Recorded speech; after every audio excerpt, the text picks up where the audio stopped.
बिस्मिल्लाहिर्रहमानिर्रहीम। अस्सलामु अलैकुम students, this is Atif Ahmed, your physics teacher. बच्चों, आज की इस वीडियो में हम डिस्कस करने जा रहे हैं conservative and non conservative field.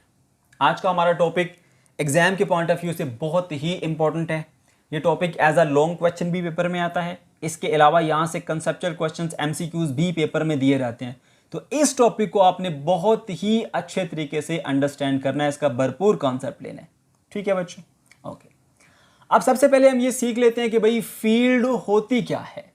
मैं आपको एक आसान और सिंपल एग्जांपल से समझाने की कोशिश करता हूँ।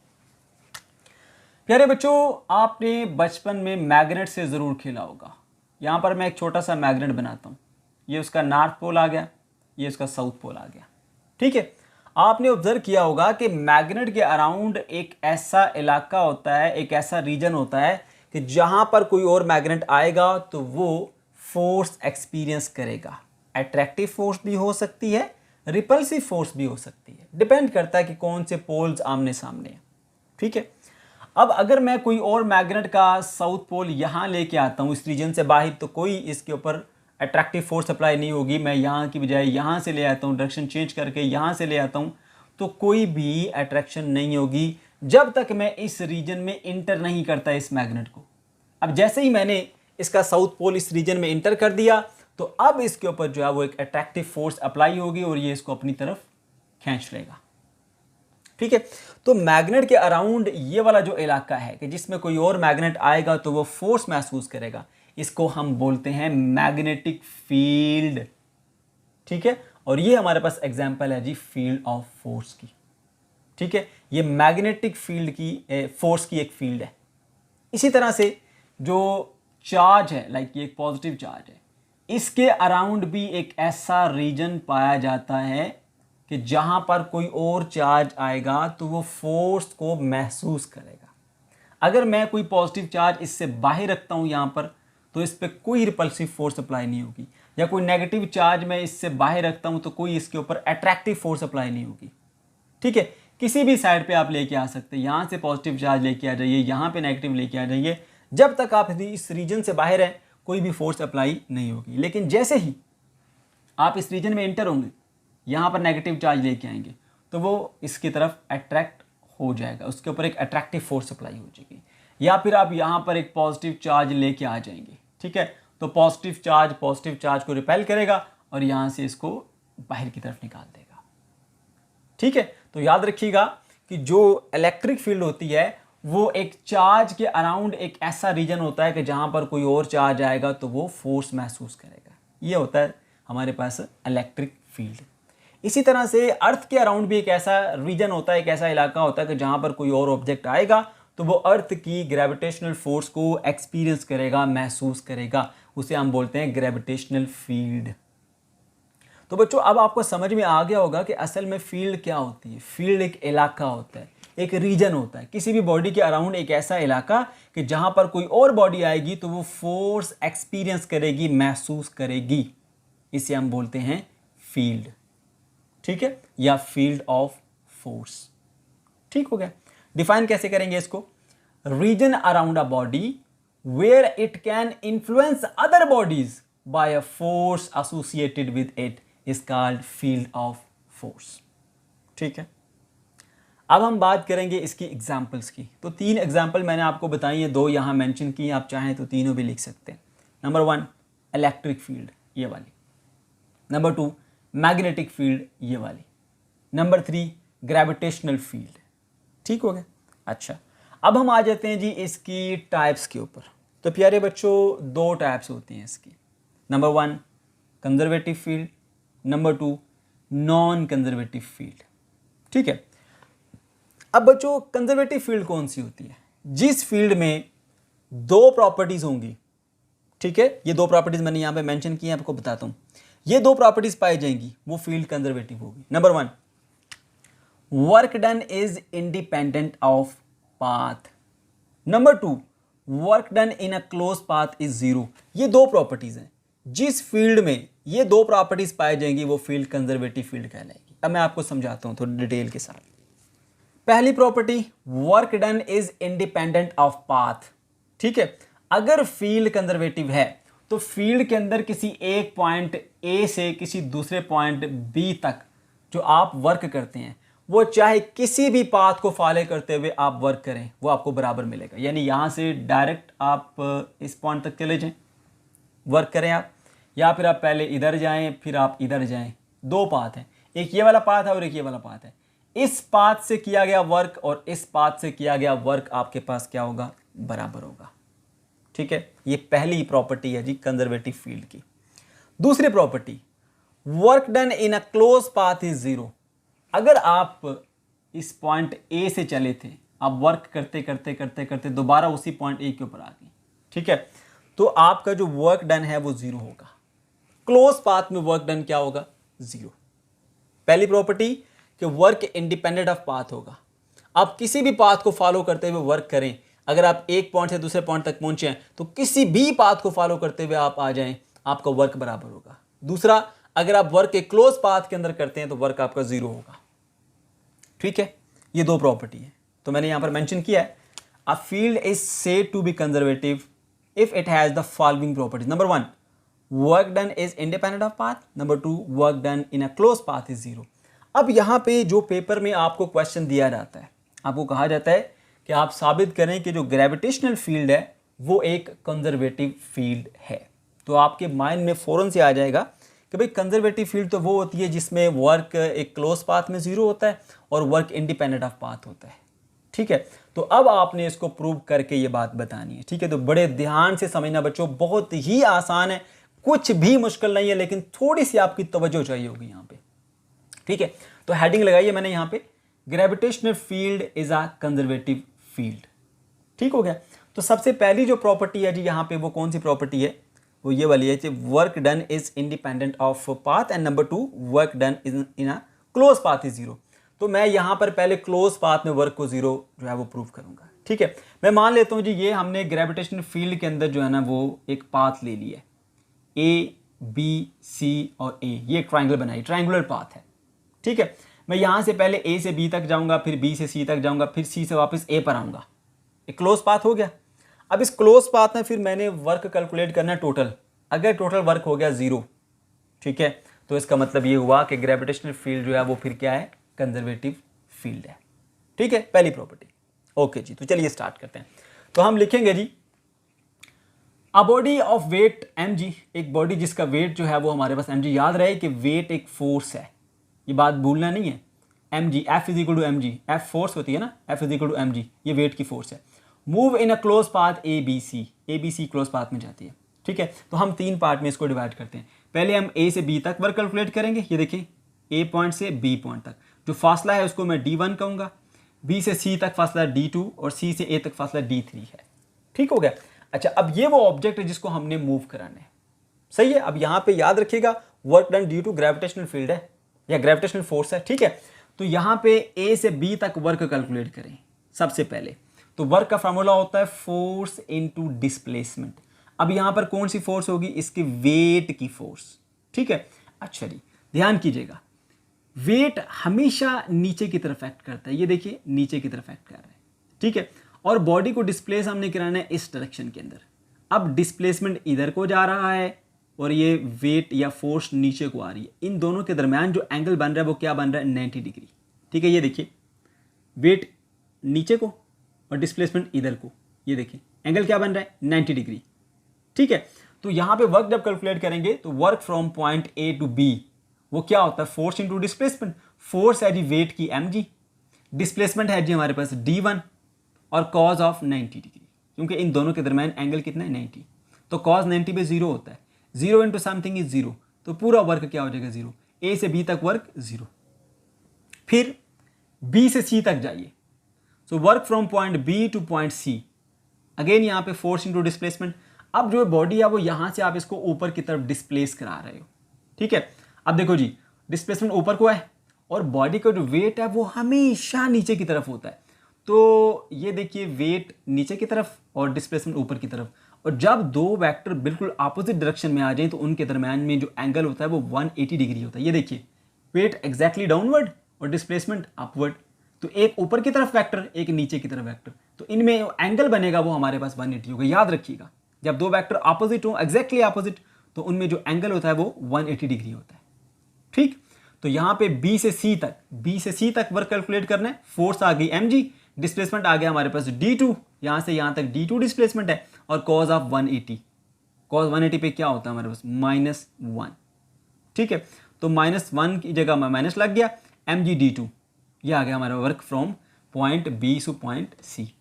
अब हमने सी से ए तक वर्क कैलकुलेट करना है। ठीक है, अच्छा, work from point C to point ए।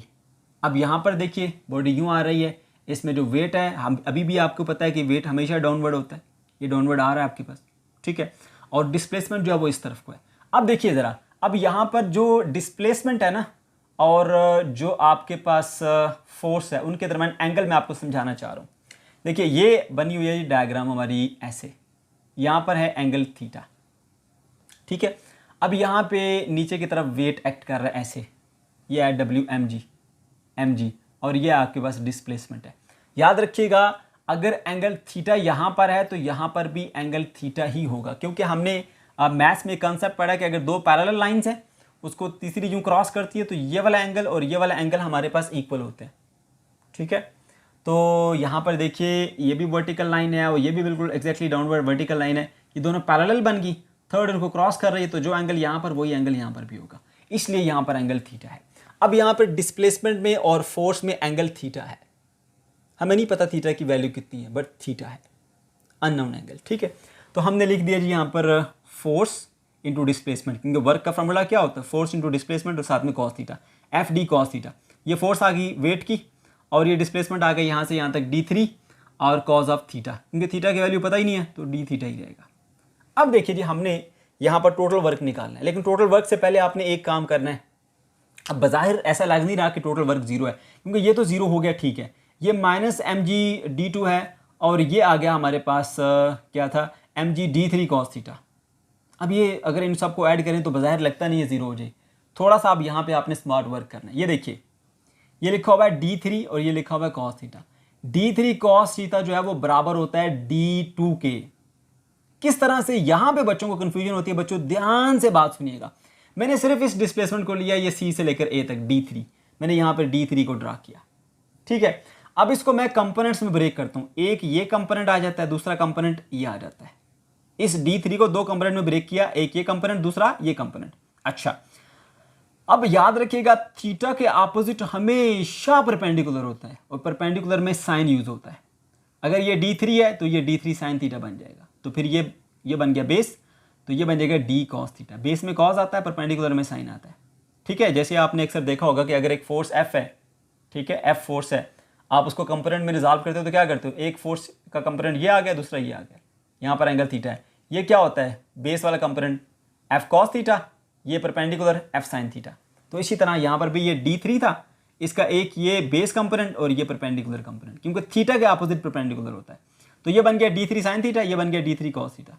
तो अब देखो B से लेकर C तक जो लेंथ है ना वो d3 cos थीटा है, और B से लेकर C तक लेंथ को हम d2 के नाम से जानते हैं, है ना। ये देखिए B से लेकर C तक लेंथ का नाम क्या है, d2, सही है।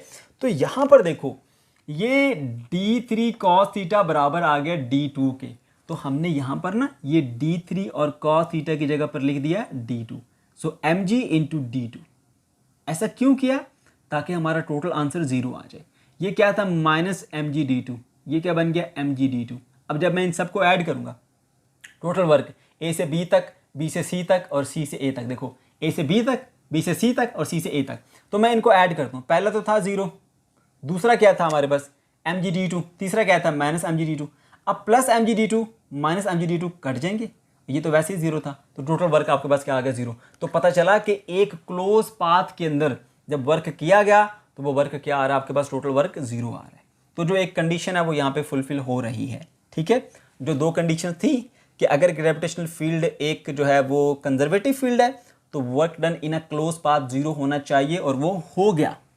अब दूसरी कंडीशन पर आइए कि work done is independent of path. एक पॉइंट से दूसरे पॉइंट तक जाने के लिए आप किसी भी रास्ते से आए, किसी भी रास्ते से वर्क करें, आपका वर्क हमेशा बराबर होगा। अब उसकी तरफ बढ़ते हैं। अब देखो बच्चों, यहाँ पर ये हमने दूसरा केस लिया, ठीक है। अब हमने यहाँ पे बात करनी है जी कि वर्क जो है वो इंडिपेंडेंट ऑफ पाथ है।